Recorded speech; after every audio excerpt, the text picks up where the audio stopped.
Tripura info news update. Bishalgarh গুলিকাণ্ড নিয়ে বিধায়ক গোপাল চন্দ্র রায় প্রশ্ন উঠালে মুখ্যমন্ত্রী প্রতিক্রিয়া দিলেন। স্যার, অধ্যক্ষ মহোদয়, আমি একটা আর্জেন্ট ম্যাটার এখানে বলছি। বিশালগড়ে নেতাজি নগরে শুক্রবার এবং শনিবার কালকে সকালে 4 রাউন্ড গুলি হয়েছে।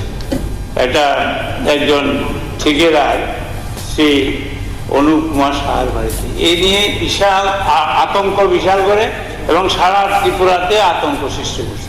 এ ব্যাপারে কিছুদিন আগে আমাদের একজন বিধায়ক ত্রিপুরামতার ওই জম্মু জেলাতে একটা গুলি হয়েছে। এখন চাইলে আগ্নেয়াস্ত্রের ঝঙ্কার চলছে ত্রিপুরাতে। এই ব্যাপারে মুখ্যমন্ত্রী মহোদয় কিছু বললেন কি? আমি মাননীয় বিধায়ক শ্রী গোপাল রায় মহোদয়কে আমি ধন্যবাদ দেব। উনি এত কনসার্ন থাকেন, অ্যাকচুয়ালি এটাই থাকা উচিত সবাই। আমিও কনসার্ন, এবং যে কারণে কালকে আমি আমাদের যে আধিকারিকরা আছেন এই বিষয়টা আমি ওনাদেরকে নিয়ে আমি বৈঠক করেছি সন্ধ্যার সময়, এবং আমি জানি এই বিষয়টা আসতে পারে। এটা খুব আমার মনে হয় খুব আর্জেন্ট একটা টপিকস। তো আমি যা আমার কাছে রিপোর্ট আছে আমি হাউসকে আমি জানাতে চাই মাননীয় অধ্যক্ষ মহোদয় আপনার মাধ্যমে। 20/3/2026 তারিখে প্রায় 1703 আওয়ার সময় বিশালগড় পিএস স্থানীয় সূত্রে তথ্য পায় যে কিছু অজ্ঞাত দুষ্কৃতিকারী নেতাজি নগর এলাকার বাসিন্দা শ্রী অনুপ কুমার সাহার বাড়িতে এসে তাকে ভয় দেখে 50 লক্ষ টাকা দাবি করেছেন, যেটা মাননীয় বিধায়ক বলেছেন। এখানে কিন্তু এটা আছে। এই পরিপ্রেক্ষিতে বিষয়টি পিএসজিডিতে নথিভুক্ত করা হয় এবং পরবর্তীতে এসআই তপন দাস সহ স্টাফ ঘটনাস্থলে যাচাইয়ের উদ্দেশ্যে রওনা হয়। ঘটনাস্থলে পৌঁছে জানা যায় 20/3/2026 তারিখে প্রায় 1645 আওয়ার্স থেকে 1700 আওয়ার্স সময় শ্রীমতী সুমা সাহা, ওয়াইফ অফ শ্রী অনুপ কুমার সাহা, তার 2 কন্যা সহ বাড়িতে উপস্থিত ছিলেন। সেই সময় 4-5 জন অজ্ঞাত ব্যক্তি তার বাড়ির প্রাঙ্গণে প্রবেশ করে এবং দরজায় কড়া নাড়ে। তিনি দরজা খুললে তারা তাকে একটি মোবাইল ফোন দেয় কথা বলার জন্য। মোবাইলটি গ্রহণ করার পর শ্রীমতী সোমা সাহা দেখতে পান যে রণবীর দেবনাথ ভিডিও কলে তার স্বামীর খোঁজ নিচ্ছে এবং ₹50 লাখ টাকা দেওয়ার জন্য হুমকি দিচ্ছে, নতুবা তার স্বামীকে হত্যা করা হবে। একই সময়ে এক অজ্ঞাত দুষ্কৃতিকারী তার পকেট থেকে একটি পিস্তল বের করে, পিস্তল দেখে ভয় পেয়ে তিনি দ্রুত দরজা বন্ধ করে দেন এবং দুষ্কৃতিকারীরা সেখান থেকে পালিয়ে যায়। পালানোর সময় তারা 1-2 রাউন্ড গুলি চালায় বলে জানা যায়। শ্রী অনুপ কুমার সাহা এবং তার স্ত্রী জানান যে তাদের সঙ্গে রণবীর দেবনাথ ও তার পরিবারের দীর্ঘদিনের সুসম্পর্ক রয়েছে, তাই তারা অভিযোগ দায়ের করতে আগ্রহী ছিলেন না। পরবর্তীতে একই সন্ধ্যায় ঘটনাটি শুনে রণবীর দেবনাথের পিতামাতা অনুপ কুমার সাহার বাড়িতে এসে তাদের ছেলের কর্মকাণ্ড নিয়ে উদ্বেগ প্রকাশ করেন। পরবর্তীতে 21/3/2026 তারিখে ভোর প্রায় 0345 আওয়ার সময়ে একই দুষ্কৃতিকারীরা আবার অনুপ কুমার সাহার বাড়িতে তার বাড়ির প্রাঙ্গণে আসে, কিন্তু গেট ভেতর থেকে বন্ধ থাকায় তারা প্রবেশ করতে পারেনি। এতে ক্ষুব্ধ হয়ে তারা গেটের বাইরে থেকে বাড়ির দিকে লক্ষ্য করে 2-3 রাউন্ড গুলি চালায়। ভয়ে কেউ দরজা খুলেনি। ভোরে বাড়ির লোকজন বাইরে এসে দেখতে পান 3টি খালি কার্ট্রিজ এবং একটি বুলেটের মাথা, যা তাদের প্রাঙ্গণে রাখা বোলেরো গাড়ির সামনের রেডিয়েটরে আঘাত করে।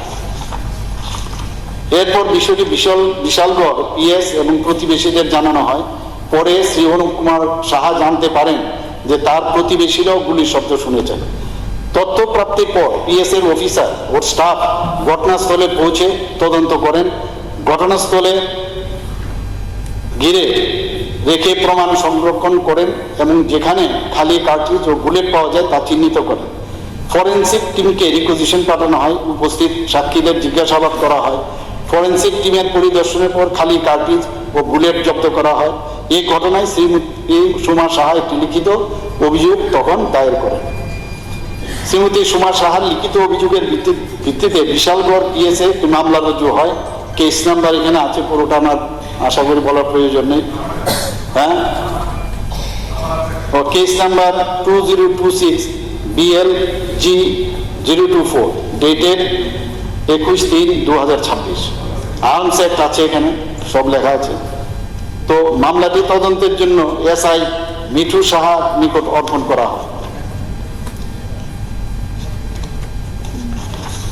ঘটনার পরপরই superintendent of police Sepahijala, additional SP ও SDPO বিশালগড় ঘটনাস্থলে পরিদর্শন করেন এবং তদন্ত তদারকি করেন। ভবিষ্যতে কোনো অপরাধ প্রতিরোধ ঘটনাস্থল এলাকায় পুলিশ মোতায়েন করা হয়েছে।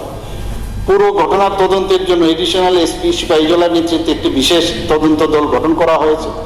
তদন্তে জানা যায় যে অনুপ কুমার সাহা একজন ঠিকাদার এবং তিনি সম্প্রতি বিশালগড় PS এর অধীনে কৈরি মুরাব এলাকায় একটি পেপার ব্লক ইন্ডাস্ট্রি স্থাপন করেছেন। অনুপ কুমার সাহা ও তার স্ত্রী রাহুল দেবনাথ, বিশ্বজিৎ দেবনাথ, স্বয়ন সাহা, বিজয় দেবনাথ রাহুলকে শনাক্ত করেন। এছাড়াও PS রেকর্ড অনুযায়ী রণবীর দেবনাথ নিম্নলিখিত মামলাগুলির সঙ্গে জড়িত ছিল।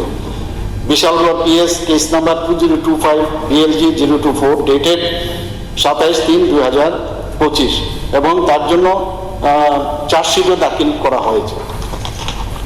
Bishalgarh PS case number 2025 BLG 51 dated 17/6/25 সেটা তদন্ত চলছে এবং Bishalgarh PS case number 2025 BLG 082 27/8/2000 সেটারও তদন্ত চলছে আর্মস অ্যাক্ট শুদ্ধ। এই হচ্ছে মুদ্রা বিষয়।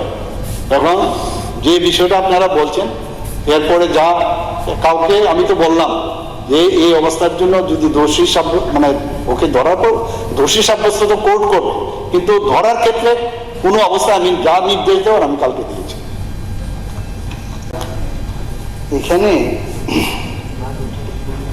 এই আমি ওই দিনও বলছিলাম গোকুলনগর থেকে চরিলাম পর্যন্ত তার প্রতিদিন এই সমস্ত ঘটনা হচ্ছে। এখানে দেখুন স্যার, রণবীর দেবনাথ সে হলো মেইন একিউজ, আর কি একটা পেপার ব্লক কারখানা করেছে।